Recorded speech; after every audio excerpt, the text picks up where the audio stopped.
Welcome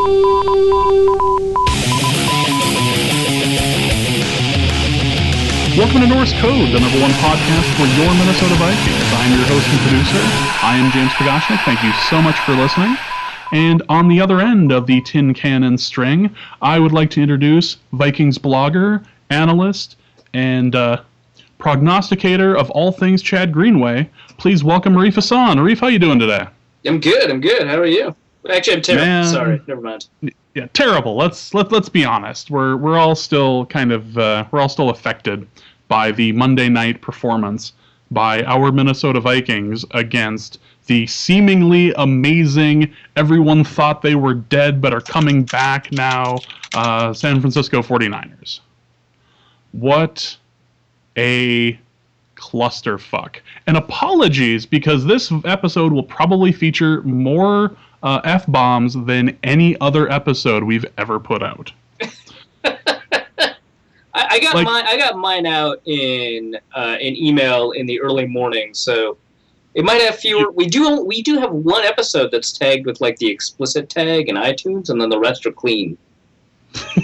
They're clean in that there's a PG-13 amount of swearing in it, whereas this one is going to be like NC-17, and you might need a cigarette afterwards.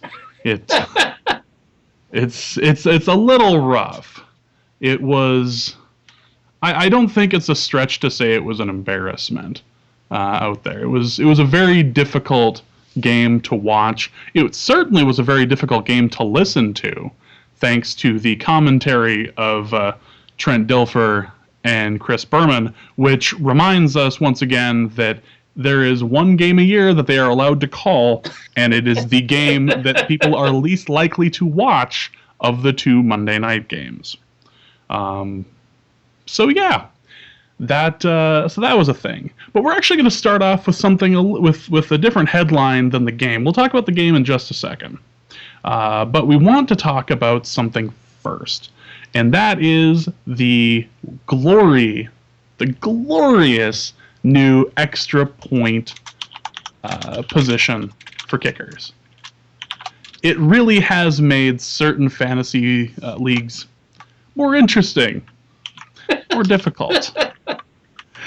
In case you've been living under a rock or haven't listened to our episodes over the summer, we've created a Norse Code Fantasy Football League. And I know that the worst thing and the most boring thing for anyone to hear is someone talking about their fantasy league that you're not a part of. So we'll keep this nice and short. After the episode, I'm actually going to do a little recap of the week, so you don't have to listen to that part. We're just going to briefly talk about the extra point, because the extra point in our league, the way we have it set up, is negative 25 points for a missed extra point. Which is phenomenal, because that was a rule that we were thinking about implementing in a league that we'd host for some time before the NFL decided to move the extra point back. So this is beautiful. Yeah, this is great. Like, I was a part of a league. I've been a part of a league, I still am, that has done the negative 25 point for extra points.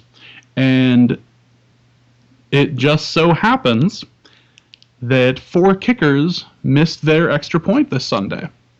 These kickers were Jason Myers of Jacksonville, Mike Nugent of Cincinnati, Josh Lambo of San Diego, and Randy Bullock of Houston. Oh, Randy Bullock. Leading the way for fat kickers everywhere. I drafted Randy Bullock. Oh! You must have some sort of affinity with him then. It's only fair that the person who introduced the rule to the league gets fucked by it right away. As I got negative 25 points immediately on Sunday morning. Or on Sunday. And, so yeah. That was fun. It's a great rule. I like it pushed back. It's and using this rule, it is a lot like Russian roulette. I think it's interesting, and I can't wait for other people to suffer the same fate as I. My theory with drafting Bullock, though, was I wanted somebody who played in domes like all year. So you go AFC South or you go NFC South and be like, okay, well, they themselves have 8 home games inside of a dome, and then they're going to go to Colts. That's a dome. They're going to go. They're going to go to the Titans, which is outdoors, and then who else is in that division? Cincinnati? No. That's AFC North. That's AFC North. So it's the Colts, Jaguars, which is outdoors. Yeah. Titans and Texans. Yeah.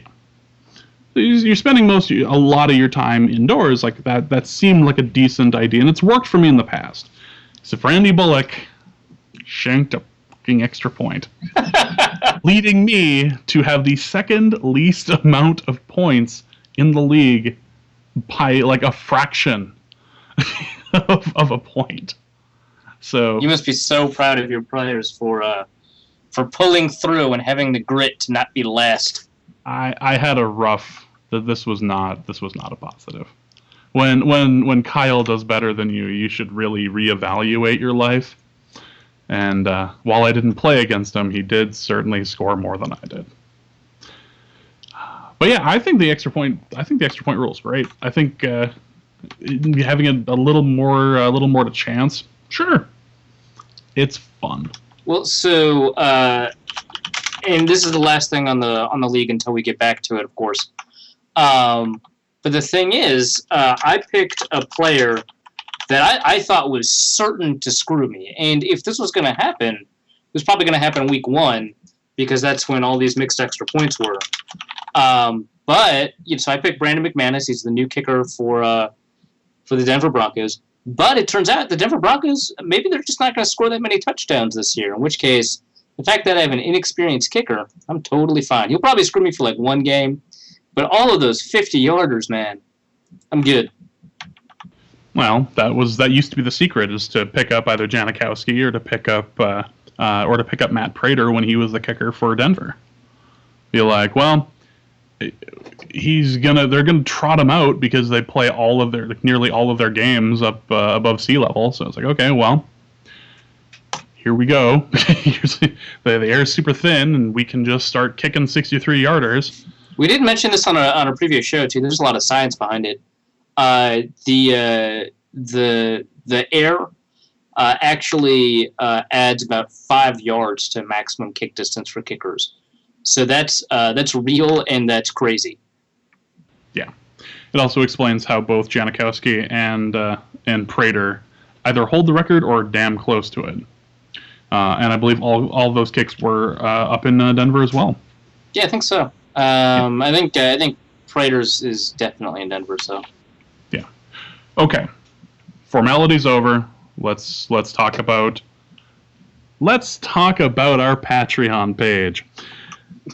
We have it set up, and we like to have this be an ad-free zone. I'm of the belief anyway that the FanDuel and DraftKings ads may actually be causing the end of civilization. As a result, we try not to pepper the broadcast with them. And I know you appreciate that as the listener, because if I have to say MeUndies 1,000 times or DraftKings and have the show be interrupted a bunch of times, you would not appreciate that. You would not like that. So instead of doing that or an Audible subscription, we have a donate link on our website at NorseCodePodcast.com. We also have a Patreon page, which Dusty is finishing up and should be up very shortly. We are accepting donations through it. We just don't have a fancy video on it yet because Dusty is lazy. Boo, Dusty. Down with Dusty. Now we get to see if he listens to the show again. But yeah, we have that. We just ask for Tree Fitty. We're just trying to keep the lights on. We actually just made another payment to keep our shows up and to continue producing content for you. So we're just trying to keep the lights on and keep this going for you. So please donate if you can. Please help us out. We are trying to keep Arif from talking about MeUndies as much as possible. I'm sure you understand. Yes. So, the number one question we got in the mailbag when I asked for it last night and after the Vikings game and on Tuesday morning was, Dude, what the fuck happened during the Vikings game? Where the fuck did AP go? What the fuck was Chad Greenway doing out there? Like, what the... So, Arif, I ask you, I ask our analyst, dude, what the fuck? Doug, I don't know. When we had Vincent Frank on for the preview portion of the show last week, he did mention that there's one thing we probably, should watch out for, which is that when you're traveling outside of your time zone and then you move to an extreme end of that time zone, i.e. playing at 9 p.m. local time, you could potentially hit a lot of problems. And this is sort of a thing that, people have discovered with West Coast teams moving east to play a noon game on the east. Chargers going over to play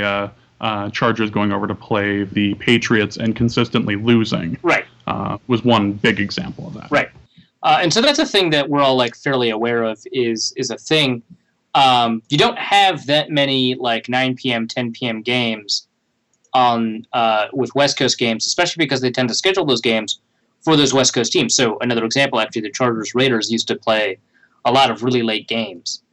And so it just so happened that the Vikings were caught in that because they wanted to put the Vikings in primetime, I guess. So that happened. And that the second Monday night game tends to be a bit of a shit show anyway. It ends up being a bit of a mess anyway. Those games are typically not the best played, or Phillip Rivers seemed to be in every single one of them until this one. Right, and he's been in a lot of them. Yeah, and there'd always be some realizing, of course, it's Phillip Rivers, but there'd always be some either big mistake at the end or overthrow, interception, the team would just fall apart and you could just see the collapse coming. But those games are always a little fluky, a little weird, but the first quarter of the Vikings 49ers game was just maddening. It was just stupid.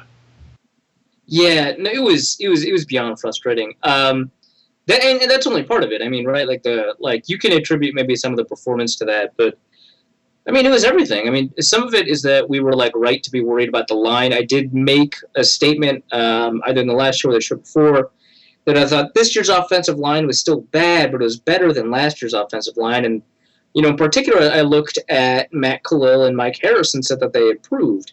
Well, so that part was true. The other part might not be true, which is beyond shitty.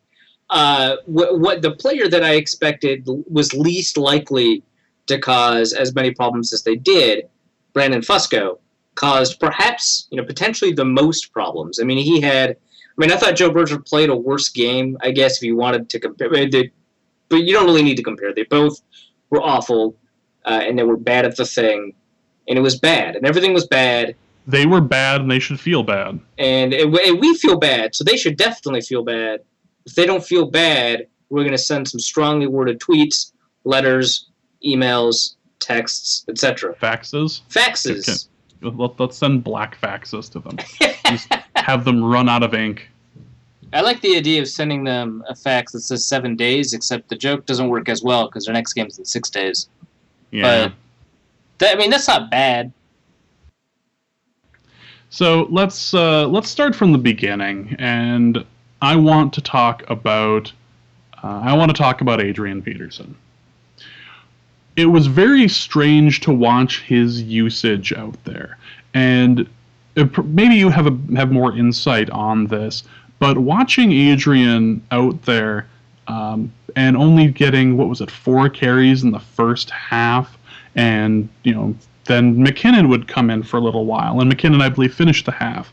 And then at one point, you even had Asiata out there to run. It seemed very strange that they had him out on the sidelines for so long, not allowing him to get any sort of a rhythm. But at the same time, you look at that and go, if you need to rest a player because you're just easing him back into playing, it seems like that sort of play could have easily been taken care of during that 5-game preseason we just went through.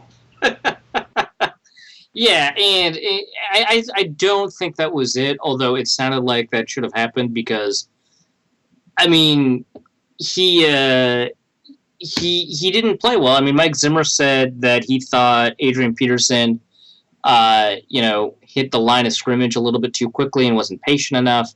Adrian Peterson himself said he was uncomfortable with the style of handoff that they were doing in a lot of snaps, sort of the pistol shotgunny style of handoff. That's a mesh that allows the quarterback to pull back based on what he's seeing of the field. So if all of those things are true, then Adrian Peterson should have definitely played in a preseason game. In this thing where he's a star and he doesn't have to play, and you're worried about his injury and stuff like that.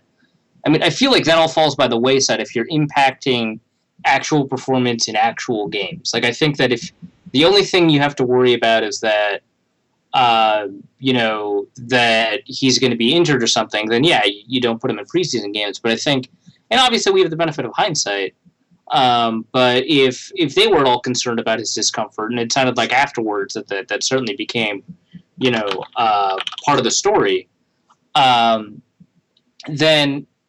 yeah, I think they really should have they really should have put him in preseason games. But as for his use in general, when you think about it from a specific standpoint, it's difficult to put too much blame on Turner or whatever, because I think there's a lot of situations where it became relatively easy to figure out why Adrian Peterson wasn't on the field. So, I didn't mind, for example, that the first two plays didn't have Adrian Peterson running the ball. I mean, you don't need to micromanage the snaps that much. And it sounded like actually the second play was probably going to be an Adrian Peterson run, but they checked out of it. And if the offense hadn't gone 3 and out, there probably would have been some Adrian Peterson runs. So, I mean, there were only 2 plays that really mattered, and then you have 3rd and long, 3rd and 10, and you don't really want to give Adrian Peterson the ball, then just to give him the ball. So, that happened, and then the second series, he got some run, but, overall, I think the issue with Adrian Peterson was, yeah, they should have been a little bit more aggressive about putting him on the field, but you don't want to take away Teddy's ability to check, for sure, at the line of scrimmage, and he should adjust based on what he's seeing on the field. And you also don't want to just force things that are contextual. Like, it would have been nice if he ran more, and overall it's nice that he ran more. But generally speaking, I can understand why. They probably should have gotten rid of the script when it came to that series with Jerick McKinnon. And Jerick McKinnon played really well, and he had one of the more exciting plays of the night, that 15-yard run. And I don't have an issue with him playing, but and on the podcast, I've been a huge Jerick McKinnon fan, and I think that he's got a lot of potential to be really, really powerful in the offense in the long run. But take that series out and put Adrian in, because it's nice to be able to consistently set up good 3rd downs, and I think that was the issue. So a lot of areas where maybe it's not actually as easy to improve on the play calling, but I think there were only a couple of areas where it would have made more sense to run him. Matt Asiata at the end of the second half, that made a lot of sense because the Vikings were in hurry-up mode, and you didn't want the game had pretty much gotten away anyway. So at that point, why ruin Adrian in garbage time? Well, no, at the end of the first half, I mean. Oh, at the end of the first half. They were still on 2-minute mode, and they wanted to pass the ball, and he's not, a very good pass protector. So right. Yeah, but I think I think it was an issue. I think it was an overblown-ish issue, and I think Adrian Peterson was playing poorly anyway, so I wouldn't demand too many carries of a player who wasn't playing that well and probably would not continue to play well with a couple more carries. But, I mean, that's a problem. There were just other bigger problems that just bothered me. The play from shotgun, and he had mentioned this in the interview after the game, he wasn't necessarily as comfortable with. I was reading online that last year the number of snaps, because that's where Teddy's comfortable, the number of snaps that were taken from shotgun for handoffs to McKinnon and to Asiata last year surpassed the number of ones from shotgun that Peterson had done his entire career. And they put him in a position where he's just taking it from shotgun and was not necessarily comfortable with it. I don't know how you fix that necessarily, because if that's where, because he had even said this is not the offense that he's used to playing, which perhaps should also point to playing in the goddamn preseason for a series or two. Yeah, I think that's a Ben Gessling article. I don't know if you put it in the show notes, but I found it, about how the offense changed while Peterson was gone. And we'll put it in the show notes. But yeah, it was, by week 4, they'd called 31 zone read plays, the 6th most in the league. 67 of the 142 carries were coming out of shotgun sets. And Peterson had only logged 86 carries out of the shotgun in his entire career. And there was a bit of confusion on Twitter today because actually those snaps were technically at pistol depth, but they were not the pistol formation because Adrian Peterson was lined up next to Teddy. They were just lined up a little bit shallower than shotgun, which is tough because, and Mike Zimmer actually mentioned this, but the biggest issue you have when you're running out of pistol depth, and even when you're running out of shotgun because you're running laterally, is you have to be much, much more patient, especially if there's like a pulling guard, because you have to wait for the blockers to set up. You can't just you can't just go at the same speed that you would out of I formation. So if you go to an actual pistol formation where Adrian is lined up 7 yards behind the line of scrimmage and Teddy's at 3, you might still be able to do some of the zone read stuff that you like. You could still get Adrian Peterson with the correct timing. But it is definitely a timing issue. And you're right. He should have had some play in the preseason if that timing issue was something that the Vikings could have anticipated, and it was. It was just really strange to watch, and it was really, it just seemed awkward. It almost seemed like one of those situations where it was like Albert Hainsworth going into a 4-3 instead of a 3-4, or like that sort of thing, and he's just in this, just going like, oh, well, I'm here. I don't necessarily know how to play this way, but I'm here. Yeah. I mean, it's not quite as drastic as that, but yeah. You're asking him to do something he hasn't done well or done very much of his entire career. Yeah. And that's definitely something that they should have given him reps for in the preseason. It's bothersome, but some of it, I mean, half of his carries in the game were out of traditional 7-yard depth, or something like that, and those weren't necessarily working nearly as well anyway. Although I think they were better, and it's just something that's just going to come with time, and maybe that's part of the reason that you switch out the running back so much. I don't know. All of this points to just giving Adrian Peterson more prep in the preseason for something that he hasn't really done before, which in hindsight is something that we easily have identified, but it's something they should have identified beforehand, and it's really frustrating. Yes.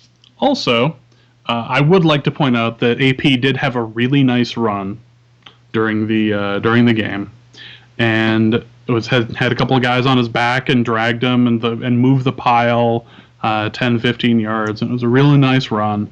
It was so nice, in fact, that my Packers fan girlfriend who lives here, mother of my child, whatever, who was watching, said, "Oh, that was a really nice run by AP. That was almost Lacey-esque." What? Like what? Get out of here! I don't know if you watch Parks and Rec or have watched Parks and Rec, but there's an episode where Ben is sitting, and he's a big Game of Thrones fan, and that's a joke throughout the series.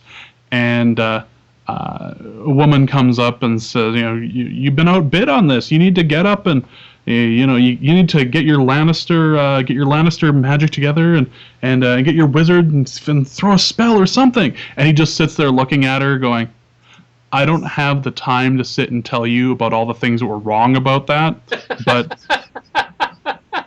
actually, hold on.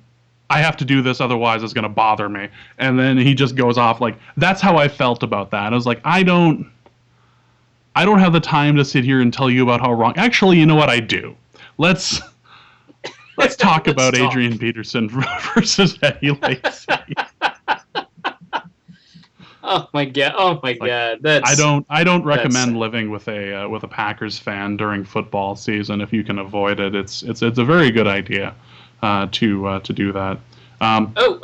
Point of order, or point of information rather. That run was actually was yards after a catch. So he actually looked maybe a little bit more comfortable catching the ball and moving than he did running out of shotgun. Which isn't to say that he can accelerate out of catching very easily. He takes a little bit too long to secure the ball. We saw that on a couple of other plays, but he definitely was more ready to turn it on in the passing game than he was in the running game, which is not something I think any of us would have anticipated with Adrian Peterson. I think that's the exact opposite thing people would have expected. Yeah. So Bridgewater didn't look great. I think that is a bit of an understatement. Bridgewater did not look efficient. He looked scared.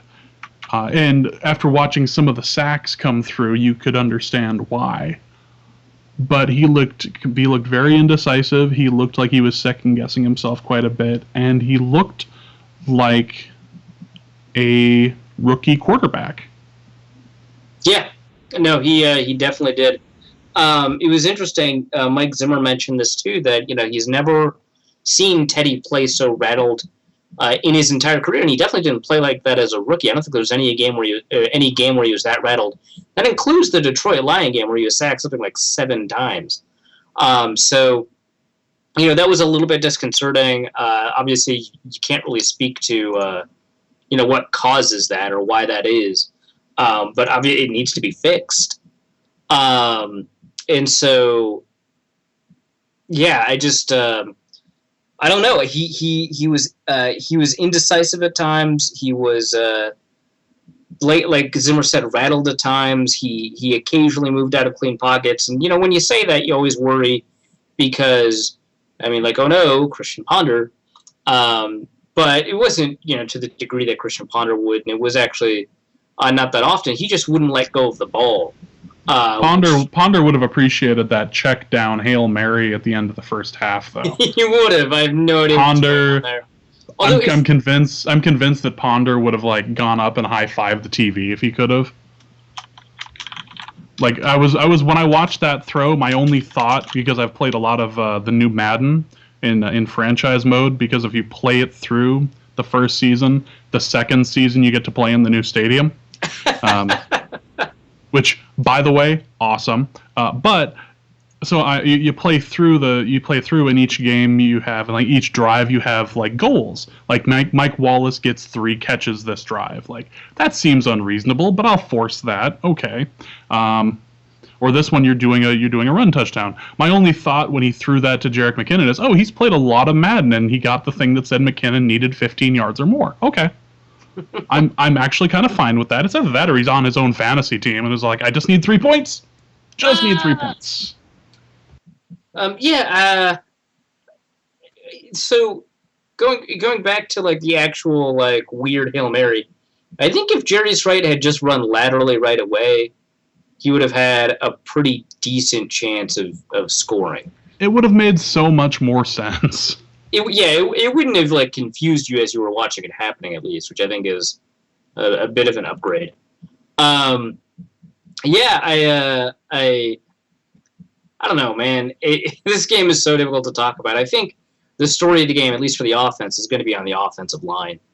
And I think that you talk about Teddy, and I thought, given the amount of pressure that he had, given the open receivers that he had, given the running game that he had, I still think all of those things, he still played relatively poorly. Now, he didn't play awfully, right? But he played poorly, and I think when all that is taken into account, and it's weird because he's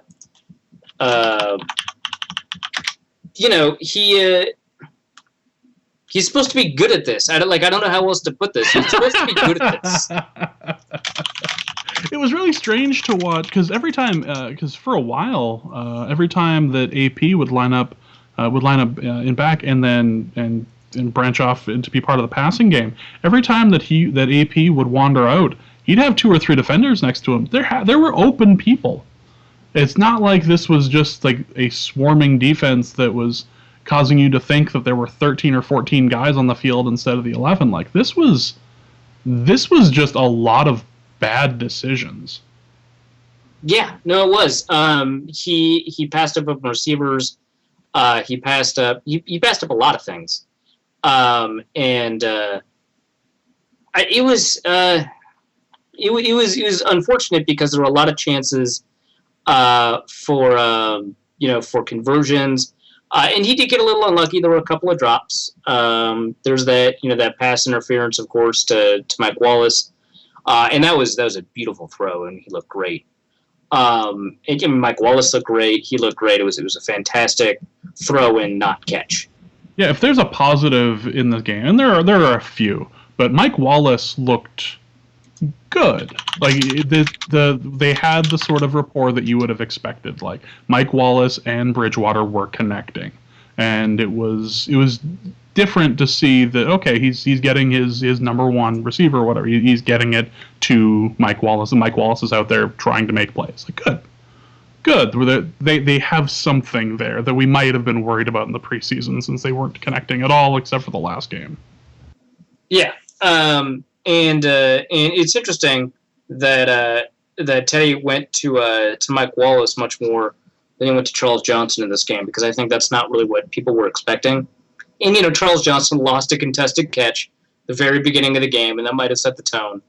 But yeah. Who knows? I really think I really think that this game goes a lot better if Blair Walsh makes the kick and that pass interference is called, both of which I think are fairly reasonable demands that don't impact that a blatant pass interference is actually called and that our kicker doesn't suck eggs. Yeah, I think that's not bad. I think that's fully reasonable. Yeah, and if the team plays that way sort of the rest of the game in that context, I think first it's a one-score game, right, by the end. Yeah. But I think they have the opportunity to tie it. I'm not saying they deserve to win the game. They didn't. But, it's not like the San Francisco 49ers, especially Colin Kaepernick, were, lighting it up. No, and that was the thing, is that the game was so close for so long. It wasn't actually out of our grasp until either the beginning of the fourth or the end of the third. But just watching it was painful. I think I even tweeted out in the middle of the third quarter, oh my God, there's another quarter and a half left of this. It's just going to keep coming. Yeah. It just hurt. Let's talk about the line. Let's talk about the bright spot. Khalil was not a walking turnstile. Khalil was doing his best. Was not a giant liability. TJ Clemmings, however, I feel needs to be credited on a sack. Yeah, well, at least half a sack, because I think I think he was in on the tackle. It's not the butt fumble because he didn't run directly into his ass, but it wasn't great. It was running into your offensive lineman, and at least Teddy held on to the football. Yeah. It probably wasn't as embarrassing as the butt fumble, but the butt fumble was 2 years ago that people were starting to compare it. But it was really bad. And I would be like, all right, if that was just like this weird fluke play where TJ Clemmings was just way out of position. But no, Clemmings actually had a pretty bad game. I'm not going to say it was as bad as Berger or Fusco, but he had a pretty bad game, and he was definitely a liability. I mean, the first time that he has sole responsibility for the edge rusher, he allows for pressure. The very first time. I mean, and the Vikings knew it, and I think it's weird that there's a lot of pushback on, and maybe I'm just perceiving the pushback. Maybe people agree with me, but they're not saying anything because, the people that tend to speak up are the ones that disagree with you. But I'm receiving a lot of pushback on being worried about TJ Clemmings because a lot of people thought that he played well in the preseason. I disagreed, of course. But the Vikings definitely played as if TJ Clemmings was going to be the biggest liability on the line. They, out of like the 38 or 37 dropbacks that the Vikings had, if you include all sacks and pass attempts and one instance, I think, of a pass that you could count to evaluate players but was called back on a penalty, something like that, on almost 40 dropbacks, TJ Clemmings did not have responsibility for the edge rusher, and by that I mean either a person who's at the end man on the line of the scrimmage, usually the outside linebacker, or if there is no end man on the line of scrimmage, maybe the outside linebacker is off in a nickel package. I mean, the 49ers had some pretty unique nickel packages where they had all three defensive linemen and only one of the outside linebackers on the field. If that outside linebacker is either off in coverage or off the field, in this case, it would be a defensive end who's lined up either head up or on the outside of TJ Clemmings. Those are the people that I defined as edge rushers. And he had the edge rusher exactly, I counted 19 times, which means half the time he did not have responsibility for an edge rusher. Of those 19 times, 4 of them were 3-man rushes. And, a lot of people complained about how bad 3-man rushes are. The 49ers did a phenomenal job of using a 3-man pass rush and dropping 8 in coverage.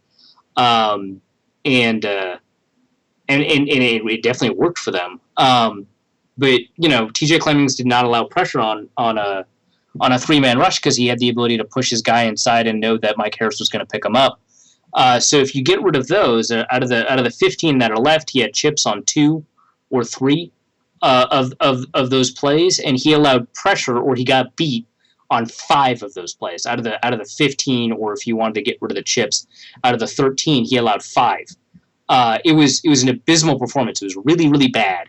And the only reason there wasn't more pressure from the edge is because Rhett Ellison, Kyle Rudolph, and Matt Asiata were better protecting the edge and the end man on the line of scrimmage than TJ Clemmings was. I mean, he was bad, and I think opponents are going to notice, and I think they're much more likely to rush an edge rusher on his side of the field than they did in the San Francisco game, because they didn't actually do it all that much. It was kind of surprising, and the Vikings kind of got lucky from that perspective. They ended up net unlucky because of how many blitzes there were, but he was really bad what TJ Clemmings did, and he wasn't nearly as bad as Joe Berger, who failed to pick up a lot of the blitzes from the linebackers. Brandon Fusco, who, I mean, sometimes it wasn't even failing to pick up a blitz. I mean, on occasion it was that, but sometimes he was just bad and he just got beat off the line, or he picked up the blitz and he lost to it anyway. It was a mess. Really bad performance from the offensive line, but Macklow was all right. He made 2 or 3 mistakes. I think PFF has him as 2 mistakes. I had him at 3 or 4. But I mean, he was fine. He wasn't great. Nothing killer, but like not necessarily a giant liability. Just watching the line just let so many defenders run through was just scary. And the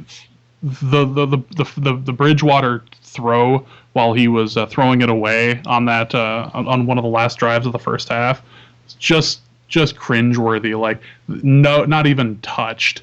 Like, oh, nobody got that. Like, these weren't crazy blitz packages or exotic blitz packages, were they? Like, how much of this can be chalked up to the creative genius that is the defensive coordinator for the 49ers, and how much of this can just be chalked up to we were not prepared for whatever they were bringing us?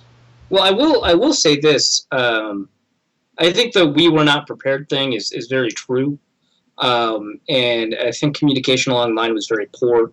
That's a Joe Berger thing, and that's also a little bit a Teddy Bridgewater thing. But I will say this. I mean, there were. They blitzed the quarterback an astounding number of times. I forgot what ESPN's numbers were on the percentage of times the 49ers decided to send someone who is not, one of the 5 people on the line of scrimmage.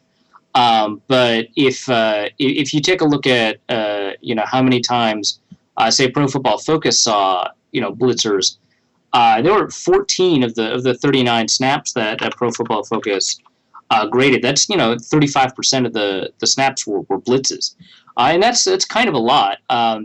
Exotic blitzes, not quite as much. I mean, they did send Jaquiski Tartt on blitzes, and I believe 2 of those he ended up either being a part of or actually being solely responsible for a sack, but he only rushed twice. You were more likely to see classic edge rushers rush the edge, but you still saw inside linebackers like Navarro Bowman. He rushed the passer something like 12, 13 times. He had a really nice game. He had a phenomenal game, and in coverage too. I mean, it wasn't just rushing the passer. He was good in coverage, and he was great in run defense. But yeah, I mean, you saw cornerbacks and safeties like Antoine Bethea blitzed, Eric Reed blitzed, Tremaine Brock blitzed. There were a lot of different pass rushers that the Vikings had to deal with, but it wasn't, to the point. It wasn't like back when Washington's 3-4 was very, very confusing. It wasn't like that. It was like 3 years ago. It wasn't like that where all you had to deal with were quote-unquote exotic blitzes, but there were definitely a lot of different pass rushers that the Vikings had to deal with, and they did a very, very poor job of dealing with it. And a lot of it has to do with preparation. I mean, yeah, you haven't seen this 49ers team before, but it's not like you haven't seen Eric Mangini coordinate defenses before. I mean, Mike Zimmer was in the same division as Eric Mangini for a while, and he also did a lot of defensive coordinating and head coach work for the New York Jets too. So it's not as if the stuff that he was going to do was going to be so out of the box, the Vikings wouldn't have been able to predict it, and it was actually very similar to some of the stuff that he did in Cleveland. But yeah, the Vikings were just not prepared, and a lot of it was communication. A lot of it seemed like sluggishness. A lot of it was just people just not having their games. Who knows? But it was bad all around, and I will credit Eric Mangini for having coordinated a good game, but. It was weird to read on Twitter. People were just saying, it's hard to it's hard to game plan against somebody who is a first-time coach for their first game. And I'm sitting there just going, it's not like he just got hired through the system. Like it's not like he's some genius from the CFL like Trustman was supposed to be.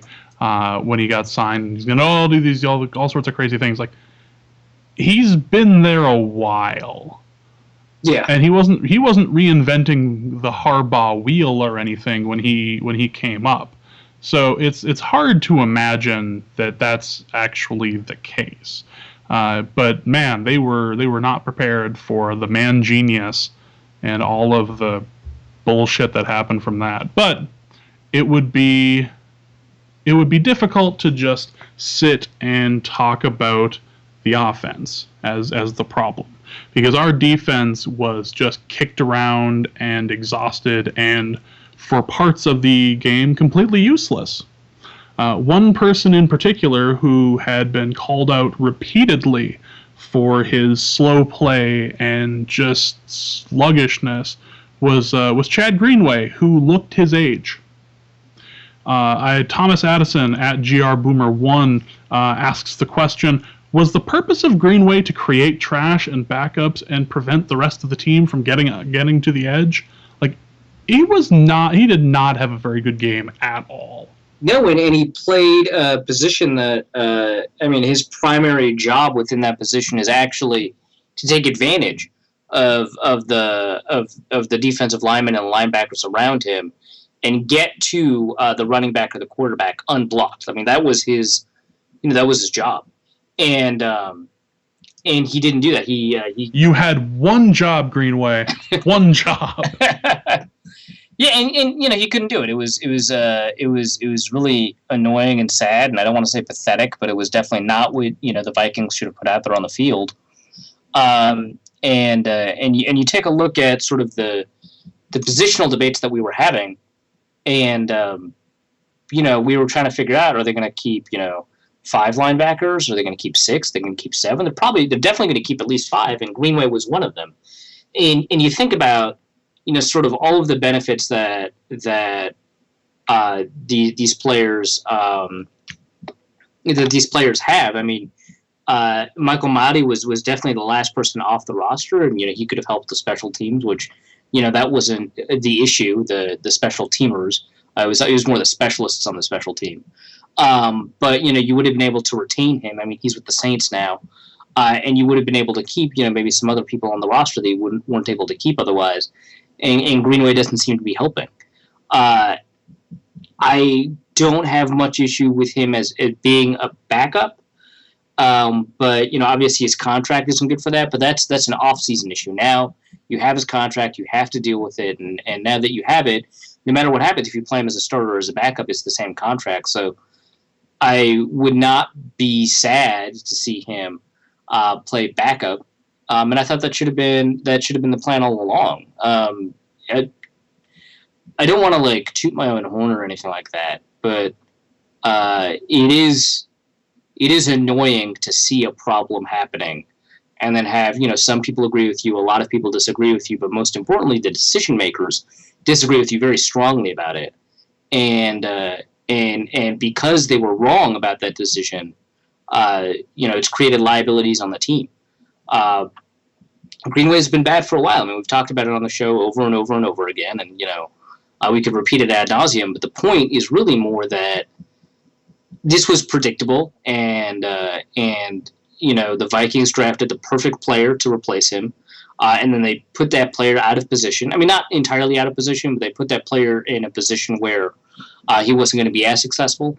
And you could have had Eric Kendricks, Gerald Hodges, and Anthony Barr on the field, and it's not as if Eric Kendricks' 10 snaps were amazing. He did give up a play in coverage, but and Barr had a good game. Yeah, and Barr had a pretty good game. I mean, he had a lot of problems, getting blocked out, and he had a lot of problems on the backside of plays. But he was the only one who was making plays in the run game, but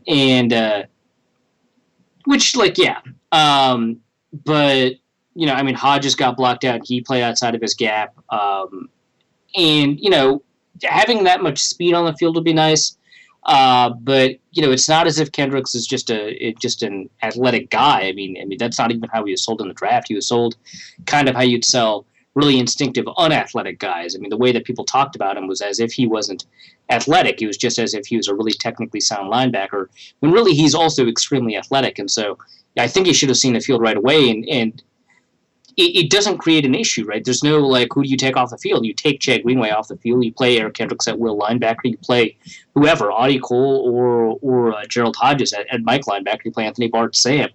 And that was a solution that we had the entire time. And we never we never saw it come to fruition. We never saw them do anything about it.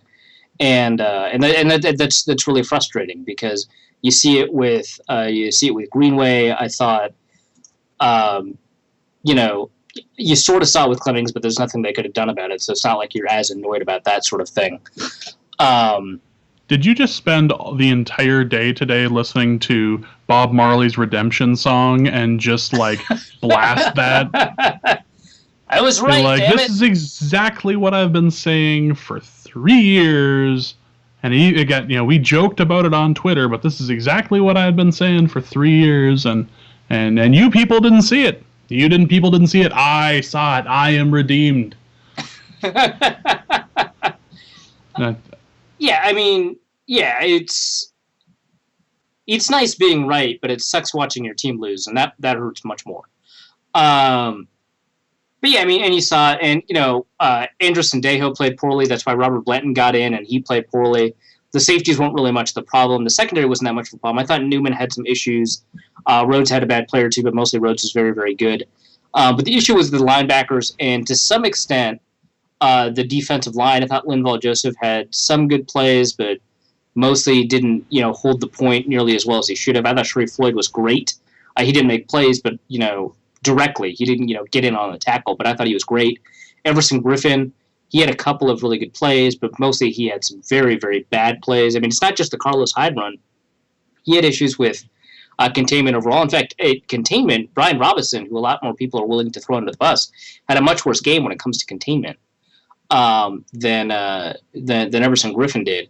And Brian Robinson, the amount of pressure that they both put on the quarterback is somewhat comparable. So Robinson definitely had a better game than Griffin, and Griffin had, a very bad game. And he was probably, one of the worst defenders on the field for the Vikings, just, also frustrating, but for completely different reasons, because that's not as predictable. He's supposed to be one of the more marquee players. It's supposed to be a breakout year for him.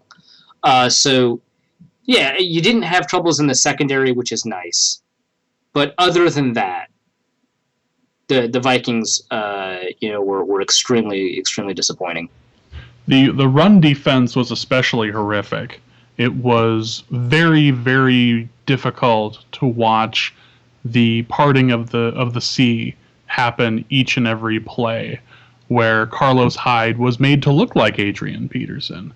Like, he was unstoppable. There was no good reason why this defense should have let Hyde and an Australian rugby player just run all over them. Yeah, it was really annoying because the front side of plays tended to be blocked well by the defensive line and blocked really poorly by the linebackers, whereas the cutback lanes were blocked somewhat well by the linebackers, but really poorly by the defensive line. So there were basically holes everywhere, and it was really annoying.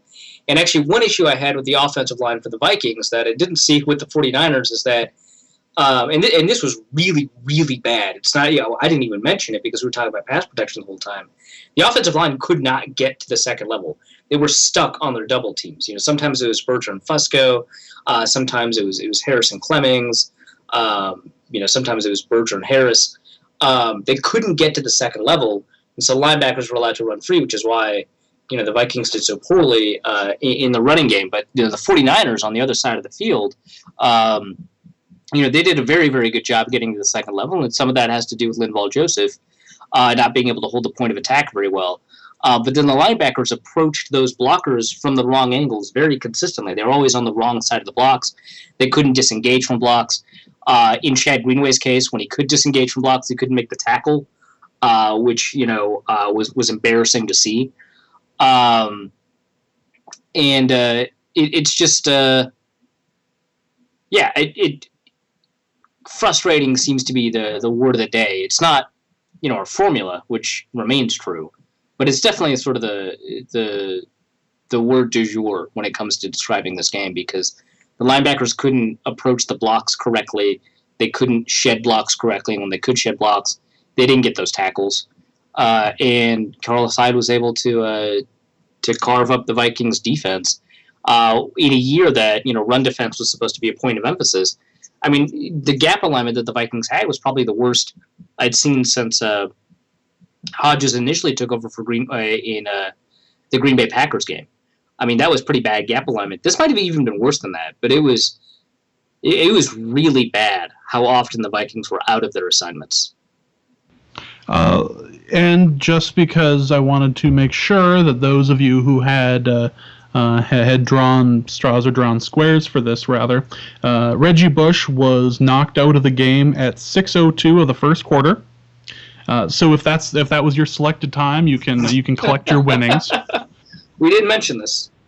It was just I wanted to. I mentioned it on Twitter, but I don't want to laugh at a person getting hurt or something. But watching Reggie Bush get off of the field, limping, running to the sideline. And to be fair, Bush was breaking out a couple of runs, which was incredibly frustrating, especially to the Vikings, because it's not like this is the first time you've seen him. You've seen him twice, well, once a year usually, but you've seen him twice a year because he was a Lion.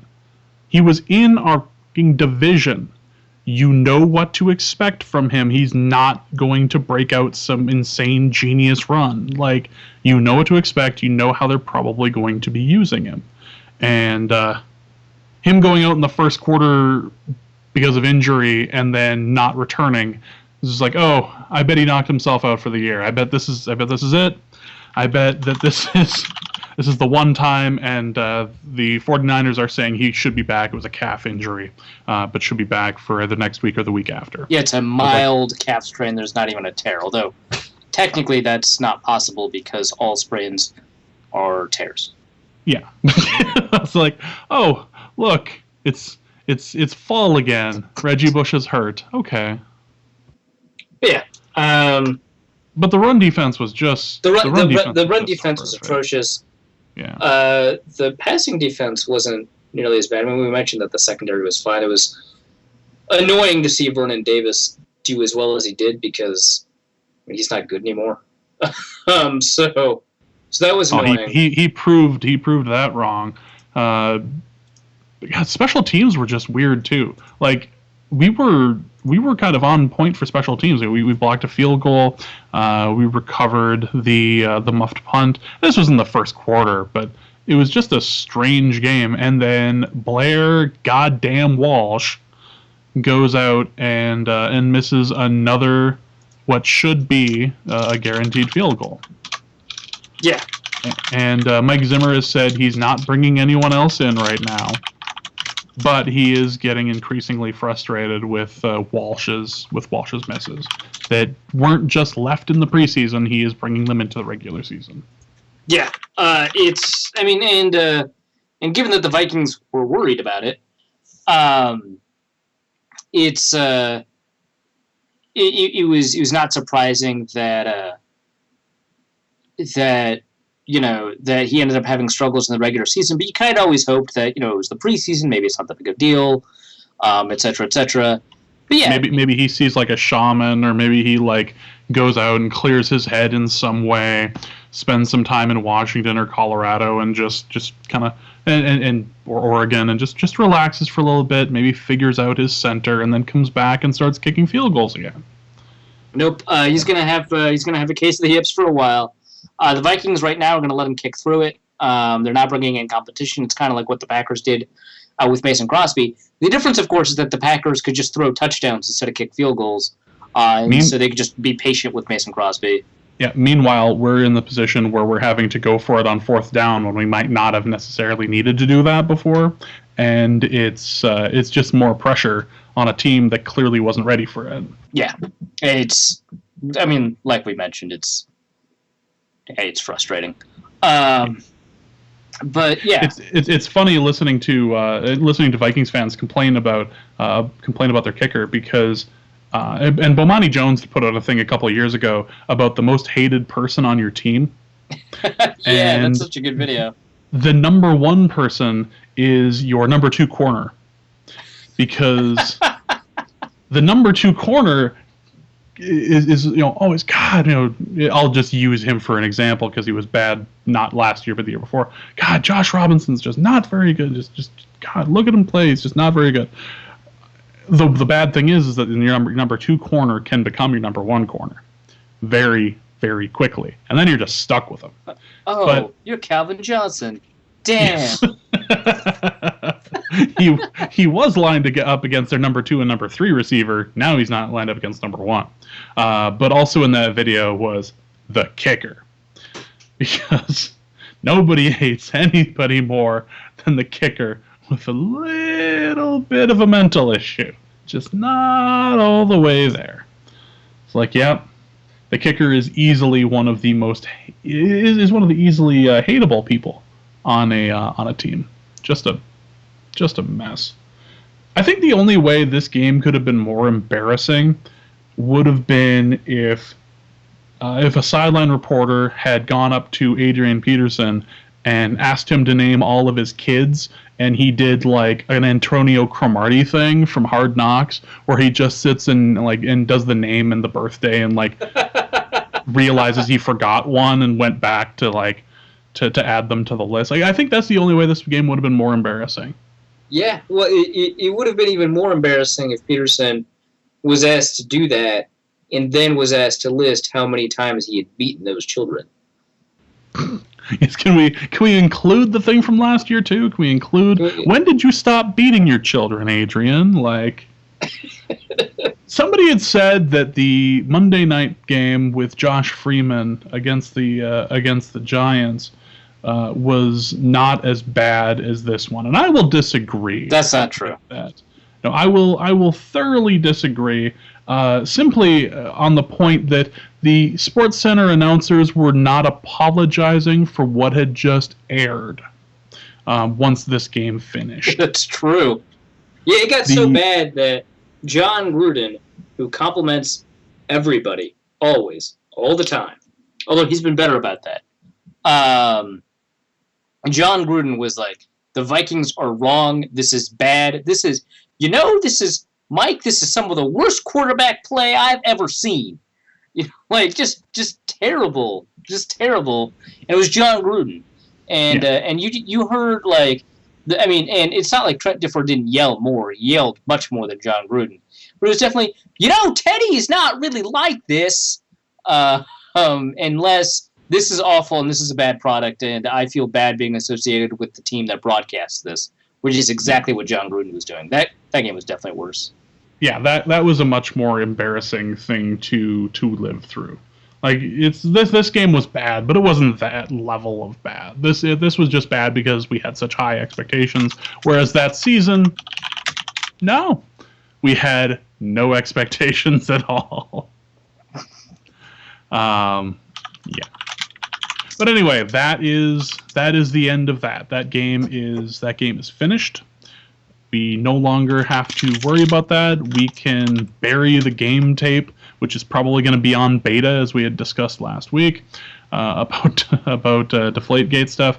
That game should be buried somewhere in the vicinity of Winter Park or in their new area that they're looking at over in, I believe that's over in Eagan. So just bury it, destroy it, light it on fire, put it in Prince's vault. Just do something. Just don't try to glean too much from that. I want to see how the team bounces back at home against Detroit.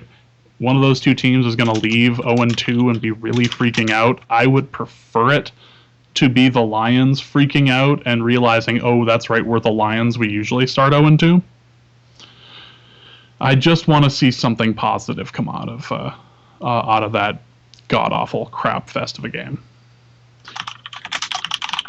So, before we get into a new segment, the last question from our mini mailbag is a question from Canary Yellow at Kevin Sayer, who asks, "What is it with us and Monday Night Football?" I wish I had an answer. I believe Joe Webb is the last quarterback to win a Monday Night Football game for us. That's not true because he won it on Tuesday night. That's why that's not true. He won it on the Tuesday night game in Philadelphia. No, Brett Favre won it against Green Bay in 2009. So that's the one right before Joe Webb. If you wanted to say the product Monday Night Football, then technically, yeah, Joe Webb did win. The theme song was played before the Joe Webb game.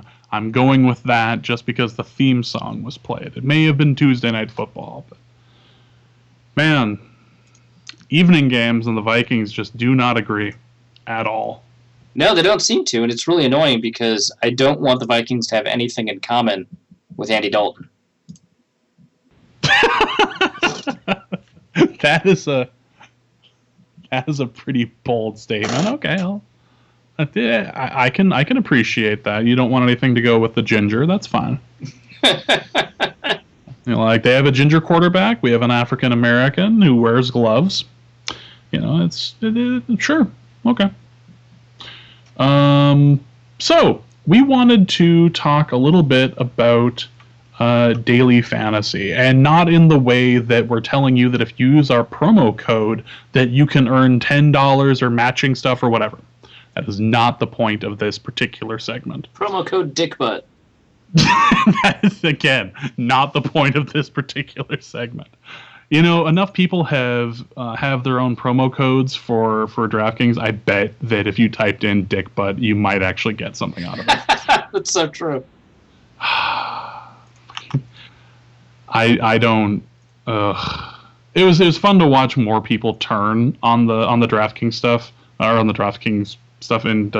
and if we can include the Greg Fitzsimmons podcast link in our show notes, I really think that says everything that I want to say about the daily fantasy ads that seem to keep popping up. But we wanted to talk about a bit of daily fantasy as it is growing in popularity, or it would seem to be as a result of the ads that keep playing over every commercial break. Arif, you play daily fantasy. We want to talk about strategy. Is there something that you feel our listeners should be doing more as far as daily fantasy is concerned? Yeah, no, I think one of the big mistakes that people tend to make in daily fantasy is they tend to sort by the number of fantasy points per game that a player has scored, and then find the cheapest players at the top of that list and add them without really maybe understanding why those players are cheap, or not really understanding that it's a game of maximization, not a game of efficiency. So it is really important to do things like spend on a very inefficient player because they're going to score you the most points. I think a good example this week is probably Antonio Brown, who has a really high salary but also a really high floor, or Rob Gronkowski, who is actually still kind of efficient given how many points he tends to score, but certainly not the most efficient tight end. And so you have to find efficiencies in order to spend big elsewhere. People don't tend to do that, and so they tend to average out their roster, which is never going to win. But then also the second thing is the contest that you play should determine the strategy that you have. If you're in the Millionaire Maker contest, or if you're in a quintuple up contest where only like the top fifth of people win or something like that, if you're in a contest where very few people place, it doesn't really matter how much you lose by. So you need to select high variance players that you think have the ability to play pretty well. So in this week, that would, for example, be a player like Chris Johnson, always a high variance player, but now he has an opportunity because of Andre Ellington. So that's the sort. And so and Marcus Mariota, for example, he was a pick I made in a quintuple up, and I ended up quintupling my money because he ended up playing very well. Most of my quintuple ups and whatnots, most of them lose because that's what happens when you select high variance players. If you select a bunch of high variance players, which is kind of what you want to do, you do want to still select like some high floor players. But if you select a bunch of high variance players, some of them are going to do poorly on average, some of them are going to do really well on average, and so you're going to have an average number of points. But if you enter enough times and you select the right players, you're going to win more than you lose, or win more money than you lose, which is what's been happening for me. So that's nice. So that's the general broad strategy: is you want to design your roster for what contest that you're in. Guaranteed prize pool is generally what those like quintuple up, triple ups are called, or Millionaire Maker contests are called. But in the head-to-heads or the 50-50s, where you literally have a 50% chance of winning, just maximize your mean performance instead of maximizing variance. So that's kind of the general strategy that I want to mention here. Are there one or two players that you feel are undervalued, especially going into this next week, that people should maybe take another look at for their team? Yeah, and I wouldn't be surprised if a lot of people have picked up on these players because it makes sense, but the market in all the daily fantasy services, not just the big two, but there's a couple of others. The market for those haven't been able to, because that's just not how they work, haven't been able to adjust the salaries for that. So someone's going to pick up the slack for Des Bryant. Both Terrence Williams and Cole Beasley are really cheap for the amount of points that they'll bring in. So those are players that I would take a look at. I already mentioned Chris Johnson. He's a high variance player. I would stay away from him to 50-50 unless you were pretty confident. Same with Darren Sproles. I think Darren Sproles, especially in those daily fantasy leagues that give you points per reception, I think DraftKings gives you 1, FanDuel gives you a half. Darren Sproles is particularly valuable, and he's at the bare bottom price. I mean, he's the lowest possible price you can get for a running back. And so that's just value. I mean, even if he's a high variance player, I think that he's got a floor in the Chip Kelly offense that he's going to do really well in. So those are the players I take a look at. On defense, the defenses, a lot of people don't really pay a lot of attention to who they pick on defense. They just pick, the best $3,000 defense, or they lose a little bit of money elsewhere to pick the Seahawks, which, I mean, it wouldn't have been a bad strategy last year or last week. Even though the Rams won, the defense scored a lot of points. This week, I would take a look at the Baltimore Ravens because they're matched up against the Oakland Raiders, and in a lot of these leagues, you get points for sacks as well as interceptions, and I think the Raiders are probably going to be prone to that. So, those are the people I take a look at: Terrence Williams, Cole Beasley, the Baltimore Ravens, and Darren Sproles. So we have one more thing we want to talk about before we finish, and that is the end of the Giants-Cowboys game, where as long as you didn't do what they did, you probably would have ended up winning that game. For those that don't remember, Eli Manning was in the red zone, was I think at the 2 or the 5, and they told their running back not to score. And on the last play, on the third down play, Eli goes back. Eli gets chased, and instead of taking the sack and just letting the 40 seconds go off the clock, he ends up throwing it away, allowing Romo to march down the field. Well, admittedly, Manning wasn't on defense and didn't allow him to march, but he gave him the time to march. And Romo wins, and it was funny to listen to the press conference afterwards where everyone declared it was their fault. It was great. Like, Manning said it was his fault. Coughlin said it was his fault. I think the offensive coordinator said it was his fault. We should have, and the running back's like, hey, I was told not to score. I wasn't running very hard at the end zone. Yeah, no, it was really weird. I mean, it's kind of unusual. That whole game was unusual. Yeah. No, it definitely was. I remember, I was watching the game. It was awful. Most of the game was really bad. And I remember, looking up and realizing that the Giants were winning, which didn't make any sense to me because I thought the Cowboys had been playing better the entire time, and I didn't remember a lot of Giants scores. But yeah, I mean, the Giants were winning, and that was against the run of play, and that was kind of weird. But in the end, I guess the better team did win, but it was because the worst team was stupid in a way that you wouldn't expect, most teams to be, even if they're the worst team. Like, that's not why they're the worst team, right? It's because they have less talent and they can't hold up on the line. I mean, and the Dallas Cowboys made a lot of bad mistakes. I mean, when they were in the red zone or on the line of scrimmage, they didn't run the ball, even though they have the best offensive line in football. The Giants have an awful defensive line. It was just weird. But, the biggest issue was at the end of the game when Eli Manning told, he was wired in, but he told Rashad Jennings, who he was probably told from the coaches, to not score, which would have put them up 2 scores with a minute left, or more like 2 minutes left. And that would have sealed the game for them. He's told not to score. Then the Giants on 3rd down did not score because they chose to pass the ball, which gave the Dallas Cowboys another 30 seconds, which they most graciously used. And then Tony Romo gets to add to his actually very impressive fourth-quarter comeback record of 25, which is the most since he entered the league. And Romo is starting to sneak into that. Like, he still can be an interception machine. Don't get me wrong. And his neck may be held together with popsicle sticks and glue. But he's put in a hell of a little career as far as comebacks go. Like, he's just one of those, I wouldn't say Favre-esque, but he's one of those players where it's the fourth quarter, you're down a drive, it's almost assumed that he's going to end up winning the game somehow.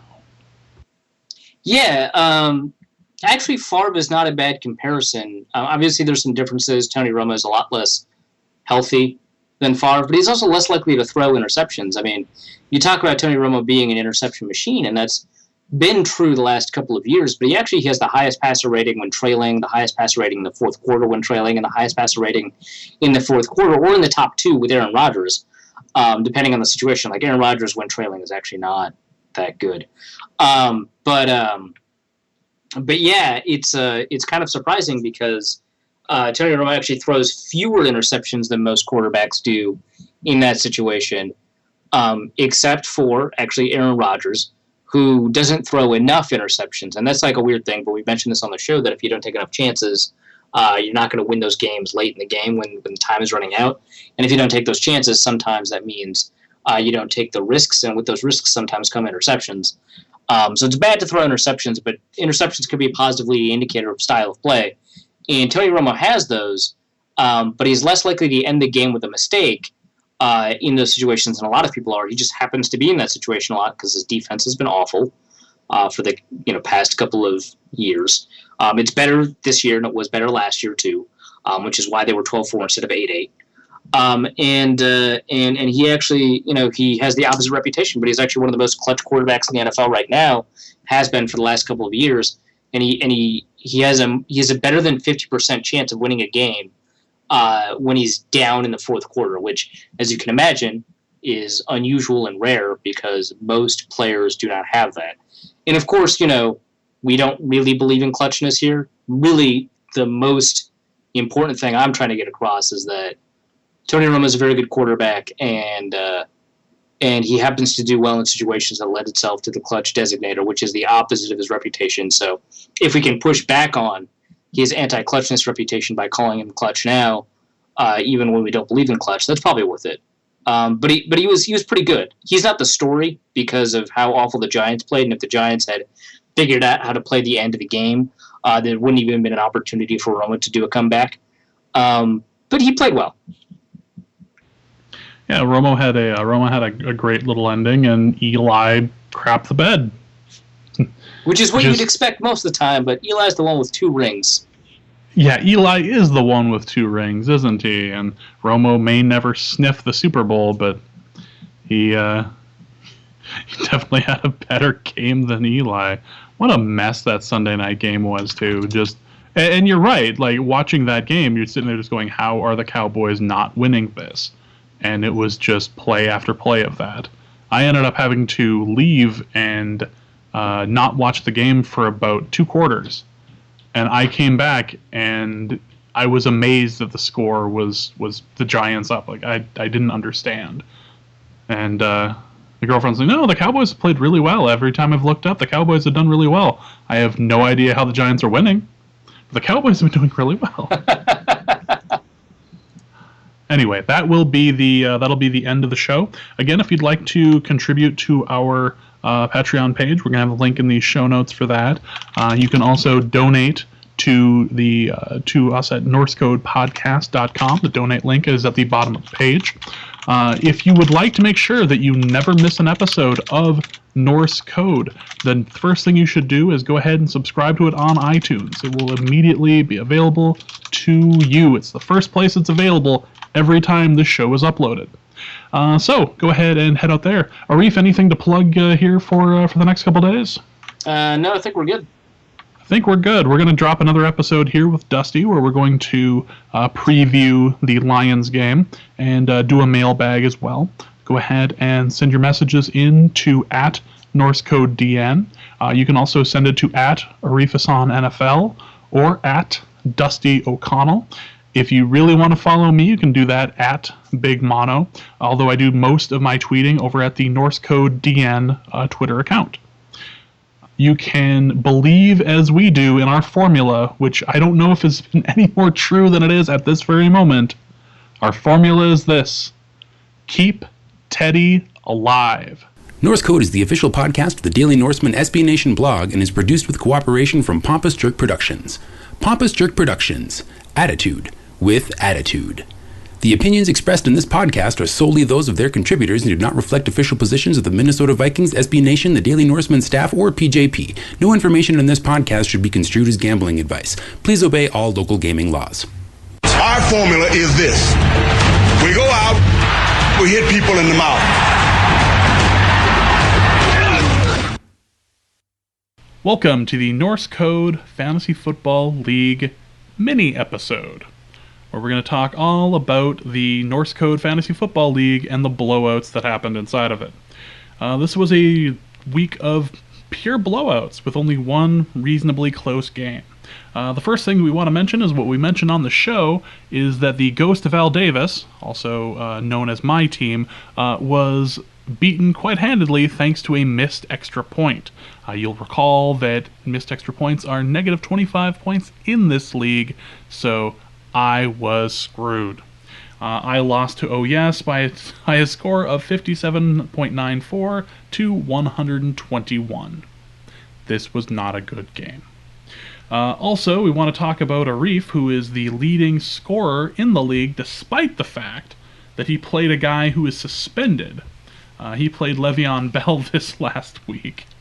We have his team, Jeffrey and Hyde, in first place with a score of 136 to $1 Million Shaq at 83. Other scores around the league, we had Matt Frazier's team, which is actually just titled Matt Frazier's team, up 116 to 93 over the team probably Sean Prater. TBA, which is a horrible team name, ended up 103.54 to Dusty O'Connell's Balgazi Green Ellis, which may be the best name in the entire league, up 72.5. Can You Dig It lost in a reasonably close game, 103 to 115 to Blount Force Trauma, and the Minnesota Midgets take last place as they barely scored less than I did at 57.04 to Carlos's crazy team, which is Kyle, at 116.14. Not a particularly great week for the league, but next week should be a little more interesting, maybe a little more crazy, as Dusty and Arif square off. Dusty is currently expected to score just a little less than Arif, but that could get really ugly really quickly. I will be playing probably Sean Prater to see who gets last place. The Minnesota Midgets take on Blount Force Trauma. Can You Dig It takes on the $1 Million Shaq. TBA will be taking on Matt Frazier's team, and oh yes, the team that beat the hell out of me will be taking on Kyle. Again, this has been your Norse Code Fantasy Football League update, sponsored by, I was going to say DraftKings, but we're not going to say DraftKings. It's sponsored by the listeners, you. Thank you for listening, and I'm amazed you want to hear about our Fantasy Football League.